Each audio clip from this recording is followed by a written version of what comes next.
اعوذ باللہ من الشیطان الرجیم بسم اللہ الرحمن الرحیم. ڈیئر اسٹوڈنٹس، السلام علیکم. آج کا جو ہمارا ٹاپک ہے جمعہ ہفتم گریڈ 7 کا، وہ ہے برصغیر میں انگریزوں کی آمد. برصغیر اصل میں یعنی زمین کا چھوٹا ٹکڑا سے کہا جاتا ہے. برصغیر یعنی جسے ہندوستان کہا جاتا تھا، انڈو پاک سے کہا جاتا ہے. تو انگریز جو تھے وہ برصغیر میں اچانک نہیں آئے، یعنی اچانک یہاں پر وہ حکمران نہیں بنے، بلکہ اسٹیپ بائی اسٹیپ جو تھے وہ یہاں پر حکمران بن گئے ہیں. کچھ ایسے یعنی کچھ مراحل تھے: تجارت، فوجی طاقت اور سیاسی اقتدار. یہ آہستہ آہستہ حاصل کی. پہلے تو تجارت کے غرض سے آئے تھے، پھر اس نے فوجی مداخلت کی فوجی طاقت سے، اور آخر میں سیاسی اقتدار کے ذریعے یہاں پر وہ قابض ہو گئے. یعنی انگریز جو تھے انہوں نے حالات کا فائدہ اٹھا کر پورے ہندوستان پر قابض ہو گئے. سب سے پہلے ہم پڑھیں گے یورپی اقوام کی آمد. یورپی اقوام کی آمد 15ویں اور 16ویں صدی میں تجارت اور نئے منڈیوں کی تلاش میں، ایک نئے مارکیٹ کی تلاش میں آ رہے تھے، اور اس کا رجحان تھا کہ وہاں پر انڈسٹریلائزیشن کی، صنعت کاری نے بہت ترقی کی تھی، اور اس کے لیے ایک مارکیٹ چاہیے تھا. یہاں سے زبردست مارکیٹ پوری دنیا میں رہتا تھا، تو وہاں پر اس کی تلاش کا رجحان پڑا. ہندوستان کی شہرت جو تھی، ہندوستان کی شہرت وہ اصل میں دولت، اس کے مسالہ جات اور کپڑوں کی وجہ سے. پہلے پرتگالی، پھر ڈچ، فرانسیسی، اور آخر میں انگریز جو تھے وہ یہاں پہنچے برصغیر میں. ایسٹ انڈیا کمپنی جو کہ برٹش کمپنی تھی، 16ویں صدی عیسوی میں اس کا یہ قائم ہوئی. برٹش کمپنی اس کا قیام ہوا. اب مقصد اس کا یعنی ایسٹ انڈیا کا مقصد یہاں پر کیا تھا؟ وہ مشرقی جو ممالک تھے، یہ جو ممالک تھے، اس طرح جو کہ ممالک تھے، اس سے تجارت کی غرض سے وہ یہاں پر آئے. یعنی یہ تاجر کی حیثیت سے یہاں پر آئے، منافع کمانے کے لیے اور نئی منڈیوں تک رسائی کے لیے، پہنچنے کے لیے وہ یہاں پر آئے. شروع میں انگریزوں کا کوئی بھی سیاسی مقصد نہیں تھا، لیکن حالات یہاں پر ایسے پیدا ہو گئے کہ انہوں نے سیاسی مداخلت شروع کی، اور آخر میں وہ قابض بھی ہو گئے. مغل دربار سے اجازت. 1612 میں مغل بادشاہ جہانگیر نے ایسٹ انڈیا کمپنی کو تجارت کی اجازت دے دی.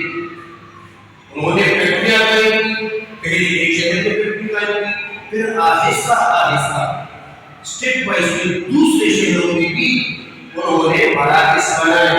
یعنی مثال کے طور پر مدراس، ممبئی، کولکاتہ، یہاں پر مختلف مراکز بنائے، فیکٹریاں بنائی.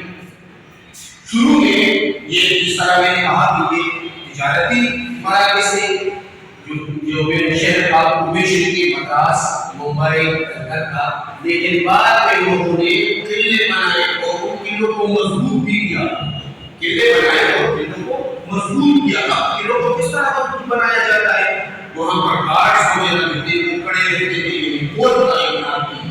فوج کو بڑھایا، اور آہستہ مکانی جو سیاست کی، لوکل جو پولیٹکس تھے، اس میں حصہ لینا شروع کر دیا. 5 سال کے بعد وہ ہے مغلیہ سلطنت کا زوال. جو میں نے آپ کو بتایا ہے اسٹارٹ میں، حالات جو تھے، حالات سے انگریزوں نے فائدہ اٹھایا اور یہاں پر قابض ہوئے. تو اب یہ دیکھیں مغلیہ سلطنت کا زوال. 1760 میں اورنگزیب جو تھے وہ انتقال کر گئے.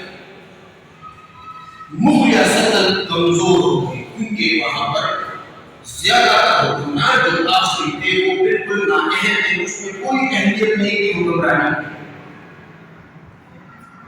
نتائج کیا ہوئے؟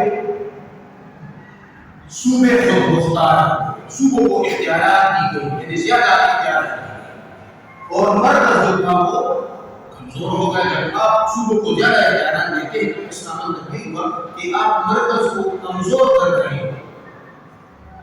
اب یہاں پر حکمران جو تھے وہ آپس میں لڑنے لگے، حکمران جب آپس میں لڑنے لگے تو انگریزوں کو مداخلت کا موقع مل گیا۔ تقسیم کرو اور حکومت کرو، یہ ایک پالیسی ہے جو کہ آج تک ابھی تک انگریز جو ہے یا جو آپ کہہ سکتے ہیں کہ امریکہ جو ہے وہ یہی کر رہا ہے، ہمارے جو جتنے بھی اسلامی ممالک ہیں اس کے ساتھ یہی ابھی تک کر رہا ہے، یعنی ہم نے ابھی تک اپنی تاریخ سے کچھ نہیں سیکھا۔ تقسیم کرو اور حکومت کرو، ڈیوائڈ اینڈ رول۔ اب یہ سب سے آپ کے آسان جو کام ہے وہ یہ ہے کہ لوگوں کو تقسیم کرو، لوگوں میں اختلافات پیدا کرو، حکومت آپ کی مرضی سے ہوگی۔ تو مقامی حکمرانوں کے درمیان اختلافات پیدا کیے انگریزوں نے، وہ ایک دوسرے کے خلاف ہوئے، ان کو استعمال اس طرح کیا، ایک دوسرے کے خلاف استعمال کیا۔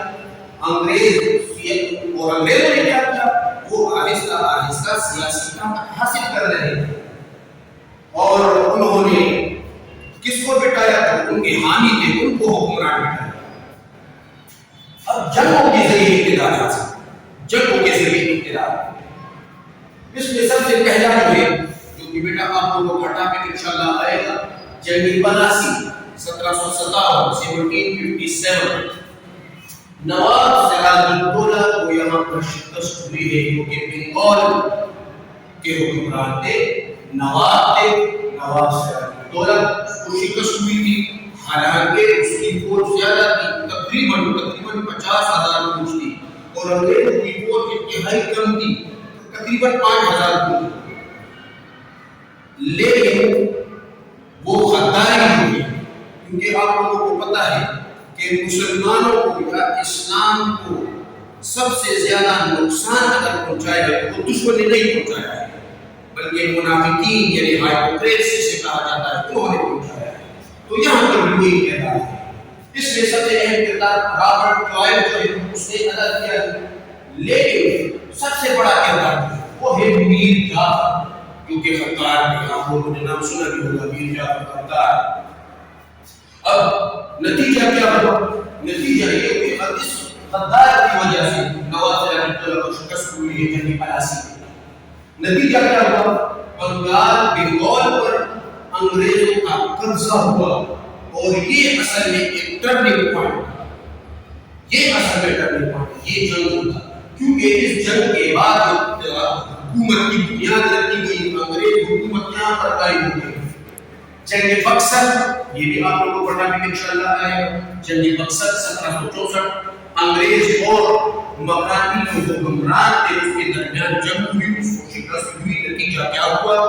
جو محصول تھا وصول کرنے کا، پھر انگریز جو تھے وہ عام لوگوں سے، مقامی لوگوں سے ٹیکس لے لیے، تو ٹیکس وصول کرنے شروع کر دیے۔ مقامی جو معیشت تھی یہاں کی اس کو بہت نقصان پہنچایا اور اپنے فائدے کے لیے استعمال کیا۔ جو حکمران تھے وہ کٹپوتلی حکمران لے گئے، برائے نام حکمران جسے کہا جاتا ہے وہ۔ پھر لاسٹ میں جو ہے 1857 کی جنگ آزادی جو ہے، جو ریپورٹ ہے، سب سے بڑی بغاوت جو ہے وہ پھر یہاں پر شروع ہو گئی ہندو اور مسلمانوں کی، اور سکھوں کی سب کی مشترکہ یہ ایک بغاوت شروع ہو گئی انگریز حکومت کے خلاف، اور کمپنی کی حکومت یہاں پر اس کا خاتمہ ہو گیا، اور حکومت جو ہے وہ برطانیہ حکومت کے ماتحت ہو گئی، یہ جو برصغیر کی ہے۔ امید کرتا ہوں بیٹا کہ آپ لوگ سمجھ چکے ہوں گے، اگر کوئی سوال ہے تو پھر بیٹا آپ پوچھ سکتے ہیں۔ Thank you very much.